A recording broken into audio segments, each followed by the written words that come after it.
అందరూ ఎలా ఉన్నారు? బాగున్నారా?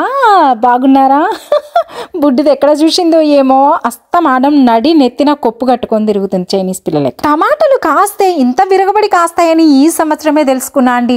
పోయిన సంవత్సరం 3 టమాటా మొక్కలకు 4 కాయలు కూడా రాలేదని, స్థలం దండగని ఈసారి వేయొద్దని చెప్పినా కూడా మా ఆయన బలవంతంగా 5 మొక్కలు తెచ్చి పెట్టిండు. సర్ప్రైజింగ్లీ భలే కాసాయండి, ఎర్రగా రౌండ్గా ముద్దుగా. దోసకాయ మొక్క పెట్టాను, విత్తనాలు పెట్టాను, మొక్క అక్కడే ఉంది కానీ విత్తనాలు మాత్రం పెరిగి కాయలు కూడా కాసేస్తున్నాయి. ఈసారి నేను ఎంతో ఇష్టపడి పెంచుకునే అయితే బెండకాయలండి, ఎందుకంటే నాకు బెండకాయ ఫ్రై ఫుల్ ఇష్టం. ఇప్పుడిప్పుడే స్టార్ట్ అయినాయి, ఇంకా తగులుకోవాలి.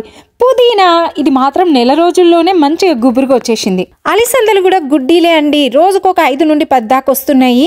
వారానికి ఒక పూట కూరకు వచ్చేస్తున్నాయి. మనం పండిస్తేనే ఇంత హ్యాపీగా ఉందే, మరి పక్క వాళ్ళ కోసం కూడా పండించే రైతుకు ఇంకెంత హ్యాపీగా ఉండాలో కదా. రండి ఫ్రెష్ గా పుదీనా, అలిసందలు, బెండకాయలు, దోసకాయలు అండ్ నాటు ఎర్ర టమాటాలు, లాభసాటి బేరం. రండి అన్ని కలిపి ఎంతకి ఇస్తావు? అన్ని కలిపి $500 కి ఇస్తా. $500? Bye bye. ఎంత కష్టపడి పెంచాను వీటిని. ఎవరికి కావాలి?